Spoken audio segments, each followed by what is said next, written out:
मेरी एक सहेली जो नौकरानी का काम करती है, आज उसके पास 200 करोड़ की संपत्ति थी।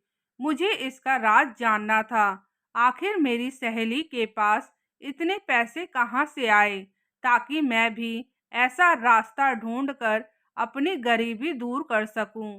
इसलिए एक दिन मैं उसके घर पर गई, लेकिन मैंने सामने का जो नज़ारा देखा, उसको देखकर मैं उसकी मेरा नाम कविता है और हम दो सहेलियां थी। मेरी सहेली का नाम पूनम था।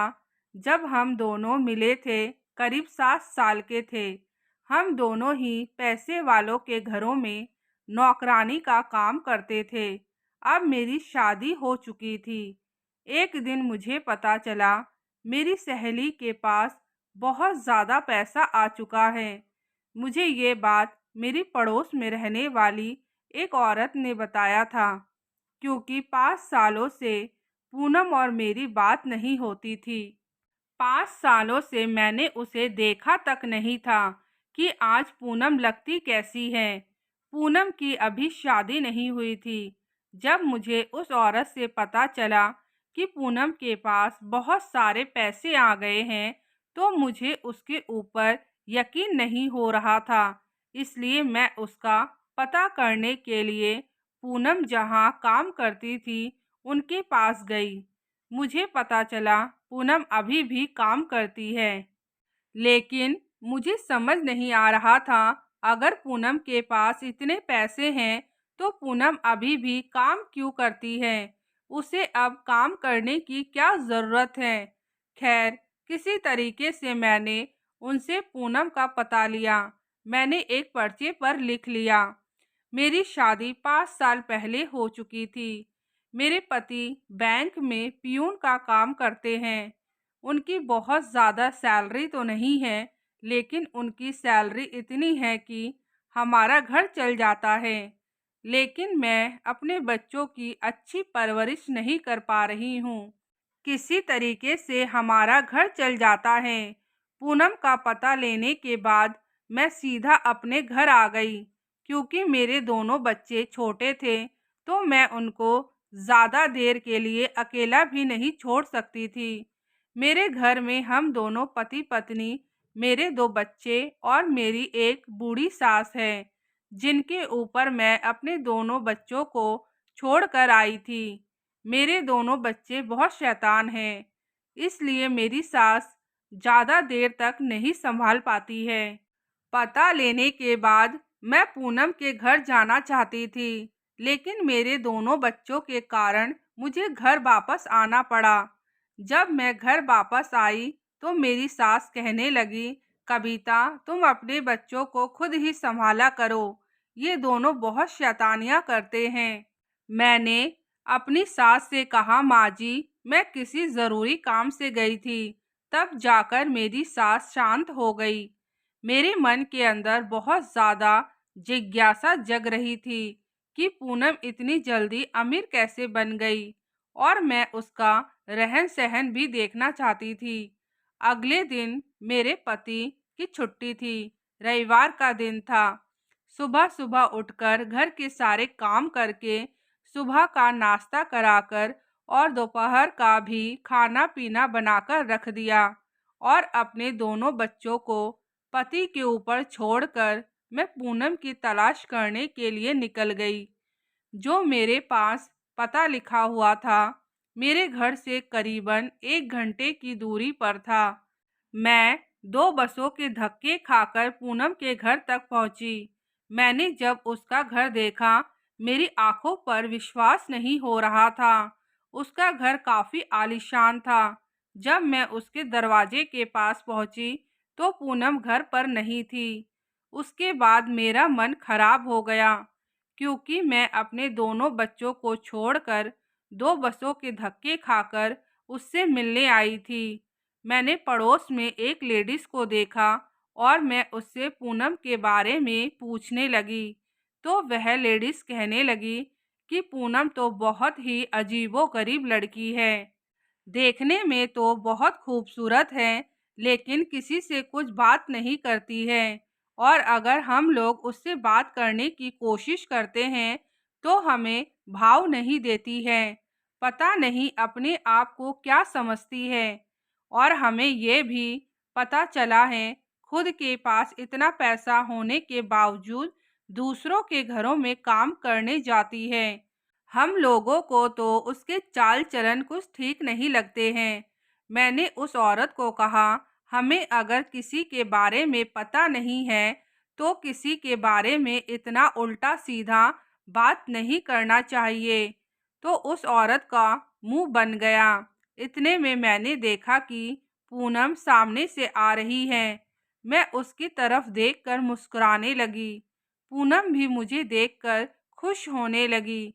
जब पूनम नज़दीक आई तो आकर मेरे गले लग गई, क्योंकि हम दोनों बहुत ही अच्छे फ्रेंड थे और हमें बिछड़े हुए करीब 5 साल हो चुके थे।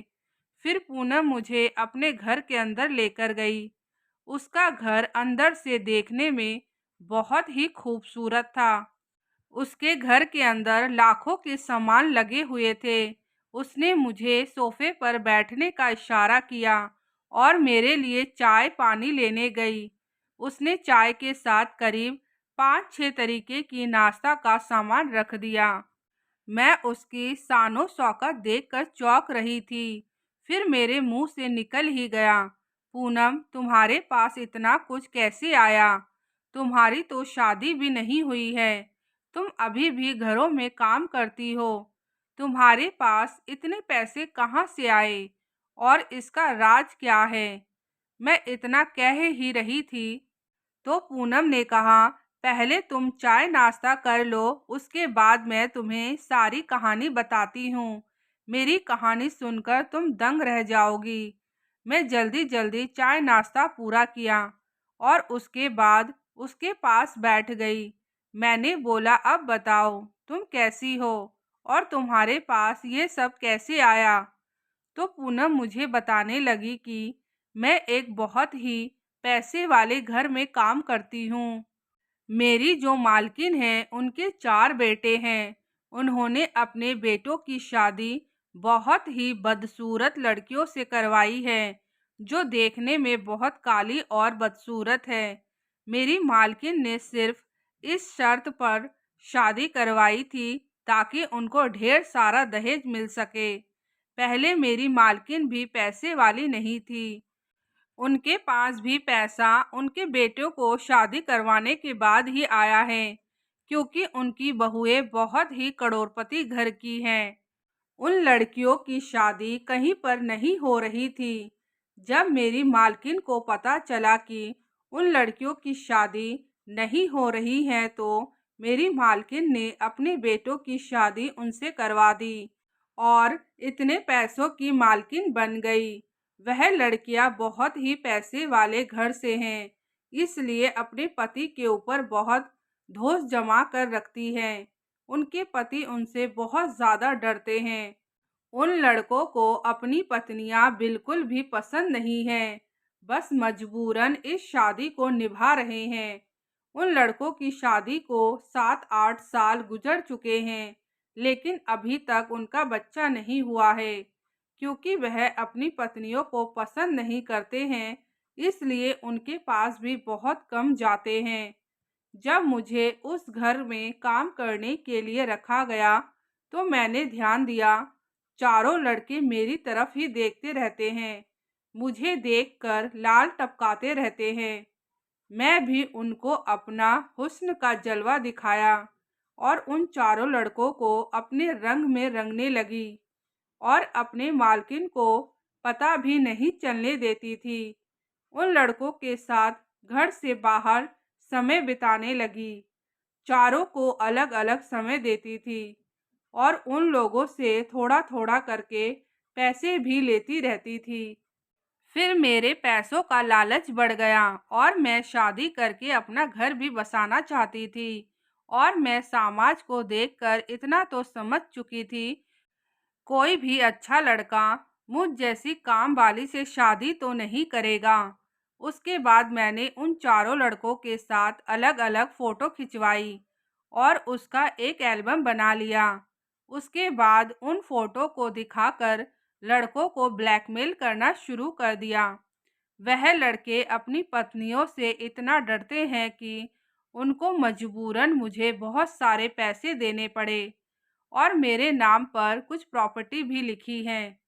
लेकिन मैं अब भी उनके घर पर काम करती हूँ। लेकिन अब वह लड़के मेरे से दूर रहते हैं। उन्हीं पैसों से मैंने इतना कुछ किया है, आलीशान घर बनवाया और उसमें इतने महंगे महंगे सामान लगवाए हैं। लेकिन अब मैं ज़्यादा दिन के लिए इस शहर में नहीं रहूँगी। मेरे पास जितने पैसे हैं मेरी ज़िंदगी गुजारने के लिए बहुत हैं। उन पैसों को लेकर मैं दूसरे शहर में चली जाऊंगी और एक अच्छा सा लड़का देखकर मैं उससे शादी कर लूंगी। मैंने अपने एक रिश्तेदार को कह भी दिया है, मेरे लिए एक अच्छा सा लड़का देख ले। उसने रिश्ता देखना शुरू भी कर दिया है और मैं इतनी खूबसूरत हूँ कि मुझसे कोई भी शादी कर लेगा, क्योंकि अब मैं भी शादी होकर सेटल होना चाहती हूँ। अब तू ही बता, मैंने कुछ गलत किया है क्या? मैंने पूनम से कहा, अब मैं तुझे क्या बताऊं? कहीं ना कहीं तूने जो किया है वह गलत ही है। लेकिन चलो, अब तू किसी अच्छे लड़के से शादी करके अपना घर बसा ले, क्योंकि वह लड़के भी सही नहीं थे। तो तूने सबक सिखाने के लिए अच्छा ही किया। पूनम मुझसे कहने लगी, अब इस घर का मेरा कोई काम नहीं है, इसलिए यह वाला घर मैं तुझे देकर जाऊंगी, क्योंकि तूने भी बचपन में मेरी बहुत मदद करी है।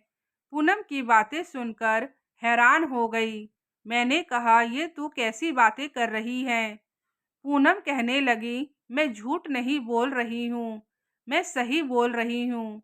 मैं इसके कागजात बना लूँगी और यह वाला घर तेरे नाम करके जाऊँगी।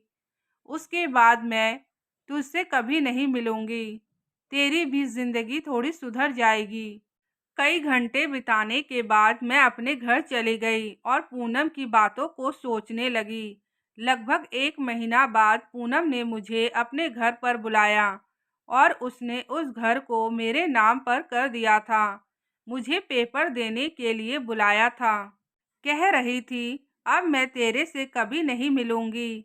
अगले दिन मैंने अपने पति को सब कुछ बताया, तो मेरी बातों पर विश्वास नहीं कर रहे थे।